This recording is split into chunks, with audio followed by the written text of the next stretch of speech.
नमस्कार, बहुत बहुत स्वागत है आप सभी का। आप देख रहे हैं एनएमएफ न्यूज, आपके साथ मैं हूं नम्रता चौधरी। जो तस्वीरें आप देख रहे हैं, इस शख्स को तो आप बहुत अच्छे से पहचानते ही होंगे। मैं मेरे गेस्ट वेद शर्मा की बात नहीं कर रही हूं, उनको भी आप जानते हैं, लेकिन मैं बात कर रही हूं इमरान मसूद की, जिन्होंने एक वक्त पर देश के प्रधानमंत्री नरेंद्र मोदी के लिए बोटी बोटी करने जैसे शब्दों का इस्तेमाल किया था। पेट नहीं भरा इस शख्स का, शायद इसीलिए अब हाल फिलहाल एक पॉडकास्ट में भगत सिंह की तुलना हमास जैसे आतंकी संगठन से कर डाली, और जब पत्रकार ने इंटरप्ट किया तो भड़क गए। सहारनपुर से कांग्रेस के टिकट पर चुनाव लड़ने वाले और जीतने वाले सांसद इमरान मसूद का यह बयान सोशल मीडिया पर वायरल हो गया, जिसमें वो तुलना कर रहे हैं। हालांकि बाद में सफाई देते हुए नजर आए कि भाई तोड़ मरोड़ कर पेश कर दिया। अच्छा है वेद जी, ये नहीं कहा कि एआई वीडियो है, चलिए एक्सेप्ट कर लिया कि कहा है, लेकिन तोड़ मरोड़ कर पेश किया गया। सवाल ये उठता है कि कितना आसान है किसी भी स्वतंत्रता सेनानी को लेकर कुछ भी कह देना। मतलब या तो वो इतिहास पढ़ा नहीं है या वो चीज महसूस नहीं की है। और फिर वेद जी, इस देश में तो मौजूदा प्रधानमंत्री को लोग नहीं बख्शते हैं, तो फिर जो इस दुनिया में नहीं है उसको कहां ही बख्शा जाएगा। देखिए, कांग्रेस के अंदर का एक कल्चर है कि मुझे ये नहीं आज तक नहीं समझ आया कि कांग्रेस का राष्ट्रवाद कौन सा राष्ट्रवाद है। क्योंकि जो लोग देश के प्रधानमंत्री या राष्ट्रवादी तत्वों के खिलाफ जितना जहर उगलेंगे, जितना बुरा भला बोलेंगे, उसको कांग्रेस के अंदर उतना ही बड़ा जो है पुरस्कार दिया जाता है। और उसके सबसे बड़े उदाहरण इमरान मसूद हैं। आप सोचिए, एक व्यक्ति देश के प्रधानमंत्री के लिए बोटी बोटी करने वाला जो है बयान देता है, और उस व्यक्ति को कांग्रेस पार्टी क्या करती है, सांसद बनाती है, उसको टिकट देती है। और कांग्रेस के अंदर इसके लिए बिल्कुल भी ग्लानि नहीं है। आपने देखा मणिशंकर अय्यर के वो तमाम बयानात कि मोदी को बोलो हमारे कार्यालय में आके चाय पिलाए, दिस दैट।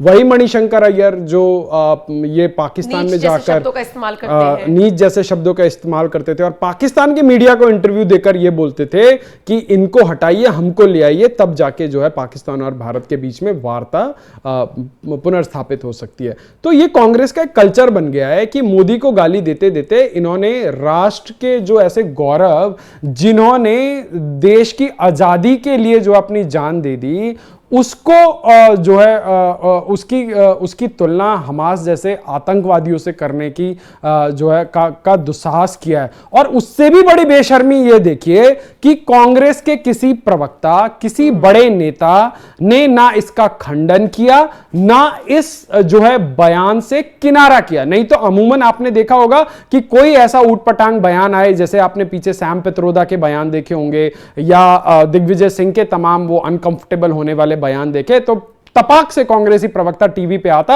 और उसके बाद वो मना कर देता। कि अभी जैसे पप्पू यादव का ही बयान देख लीजिए, तो कांग्रेस के आलोक शर्मा दिन रात सुबह टीवी पे यही भजन गा रहे हैं कि जी ये तो कांग्रेस का स्टैंड नहीं है और पप्पू यादव कांग्रेस के नेता नहीं है, जो राहुल गांधी बोलेंगे वही कांग्रेस का स्टैंड है। तो ये एक तरफ से बिना बोले एक मूक सहमति है जो इमरान मसूद ने कही है। आप सोचिए, भारत के अंदर कौन वो लोग हैं जिनके लिए दिल में फिलिस्तीन के लिए जो है प्रेम उमड़ रहा है। भाई, भारत ने फिलिस्तीन के ऊपर कुछ गलत किया है क्या कि आप यहां फिलिस्तीन के समर्थन में जो है नारे लगाएंगे? अब इस देश के अंदर एक संप्रदाय विशेष के अंदर एक विशेष किस्म की खुजली है, और वो खुजली क्या है? म्यांमार में कुछ हो जाए, यहां आंदोलन करना है। पैलेस्टाइन गाजा में कुछ हो जाए, यहां आंदोलन करना है। यूरोप में कहीं कुछ हो जाए, यहां आंदोलन करना है। चार्ली हेब्दो हो जाए, फ्रांस में कुछ हो जाए, यहां आंदोलन करना है। पर बांग्लादेश में हिंदुओं के ऊपर अत्याचार होंगे, एट्रोसिटीज होंगे, मुंह में ताला लगा के बैठ जाएंगे।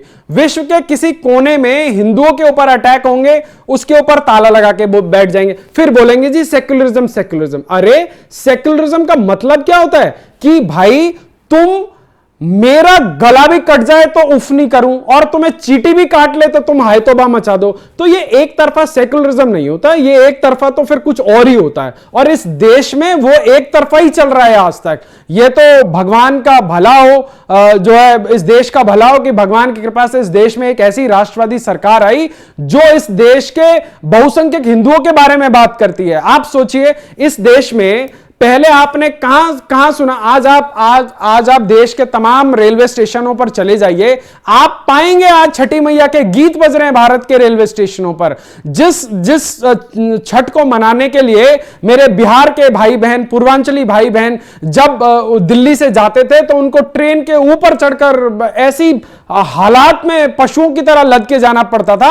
आज आप अपना कैमरा लेकर दिल्ली रेलवे स्टेशन पर जाइए, आज वहां 50 विशेष काउंटर बनाए गए हैं, वहां हजारों जो है बिहार के लिए स्पेशल ट्रेन चलाई गई हैं और लोगों को कोई भी परेशानी ना हो, इस चीज को ध्यान में रखते हुए वहां डीआरएम से लेकर रेलवे के बड़े अधिकारी से लेकर रेल मंत्री जो है एक जो है वहां पल पल की नजर रखे हुए हैं। यह होती है एक संवेदनशील सरकार। और दूसरी तरफ संवेदनहीनता की पराकाष्ठा देखिए, वो आदमी भगत सिंह जैसे, मैं कहता हूं कि भगत सिंह तो इस देश के गौरव हैं, और जहां से आते हैं भगत सिंह, आज मुझे इस बात का यह दुख है कि पंजाब से भी किसी ने आवाज नहीं उठाई, कांग्रेस के खिलाफ कहने की जहमत नहीं उठाई। और उससे भी बड़ी बात, जो अपने कार्यालयों में जो है भगत सिंह की फोटो लगा के अपने आप को भगत सिंह के बहुत बड़े भक्त बनाते हुए नजर आते हैं, जो गठबंधन ना होने पर कांग्रेस को पानी पी पी कर कोसते हैं, उन्होंने भी इसके ऊपर कुछ नहीं कहा। तो ये इन लोगों की हिपोक्रेसी देश के सामने जो है जग जाहिर कर देता है कि ये लोग सिर्फ भगत सिंह की फोटो को वोट के लिए बेचते हैं, पर जब भगत सिंह का अपमान होता है तब ये बैलेंस करने की कोशिश करते हैं कि भाई मुसलमान ने बोला है, ओहो इसके खिलाफ कुछ बोलेंगे तो शायद बिहार में नुकसान ना हो जाए। इसीलिए आज ना कोई कांग्रेस का नेता इमरान मसूद के खिलाफ कोई बोल रहा है, ना आम आदमी पार्टी का नेता कोई बोल रहा है, ना पंजाब से कांग्रेस का कोई नेता जो है इमरान मसूद के खिलाफ बोल रहा है। हो सकता है पार्टी के अंदर से कोई एक व्हिप जारी हो गया हो कि हां भैया मुसलमानों के खिलाफ कुछ मत बोलना, नहीं तो वहां पे जो है वोट बढ़ जाएगा। अभी प्रधानमंत्री मोदी कल बिहार में थे और मैं एक ग्राउंड रिपोर्ट देख रहा था और मैंने देखा मुस्लिम समुदाय के बीच में एक अलग क्रेज है प्रधानमंत्री मोदी के लिए। जो लोग मुस्लिम समुदाय को पोलराइज करने की कोशिश करते थे और यह दिखाने की कोशिश करते थे कि भाजपा मुसलमानों के लिए अछूत है, आज बिहार के अंदर मुसलमान सड़कों पर खुलेआम बोल रहा है कि भाई प्रधानमंत्री मोदी ने हाईवे बनाया, यह किसी हिंदू मुसलमान देख के नहीं बनाया। प्रधानमंत्री मोदी ने जीविका दीदी के लिए 10-10 हजार रुपए की जो योजना निकाली वो हिंदू मुसलमान देख के नहीं निकाली। जो हर घर जल की योजना निकाली उसमें हिंदू मुसलमान देख के। जब देश का प्रधानमंत्री बिना जात पात को देखे, बिना किसी डिस्क्रिमिनेशन के 140 करोड़ लोगों के लिए काम करता है, तो मुझे लगता है कि एक संप्रदाय के लोगों को जो बहला रखा था, जो उनके दिमागों के अंदर एक वैमनस्यता का जहर भरा हुआ था, उन लोगों को समझना चाहिए कि किस पार्टी ने उनको पिछले 60-70 सालों में भेड़ बकरी की तरह, वोट बैंक की तरह इस्तेमाल किया है। और दूसरी तरफ एक ऐसा प्रधानमंत्री है जिसको आप वोट नहीं देते, पर वो दिन रात आप लोगों के लिए काम करता है, आपके बच्चों के लिए काम करता है। जिस कांग्रेस की सरकार में इस देश के अंदर एक अल्पसंख्यक आयोग होता था, मुश्किल से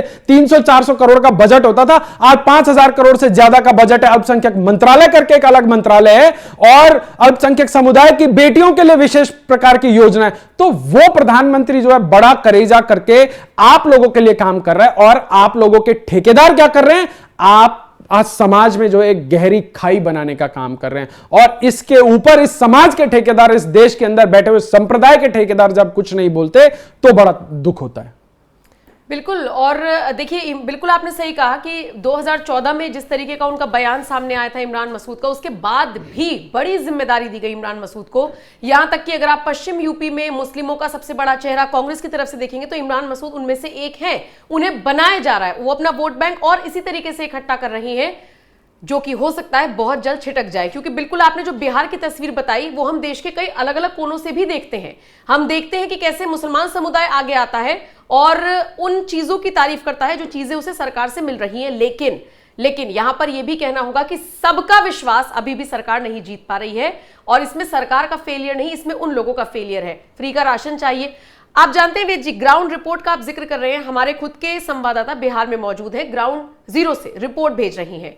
मैंने कई सारे ऐसे लोगों को सुना है जो बाकायदा गिनवाते हैं उंगलियों पर, मुसलमान समुदाय के लोग जो गिनवाते हैं उंगलियों पर, हाँ ये वाली योजना भी मिल रही है, हाँ इसका फायदा भी हमें हो रहा है। और जैसे ही पूछ लिया जाए कि बिहार में क्या माहौल है, थोड़ा सा बिचल जाते हैं। क्या बोले?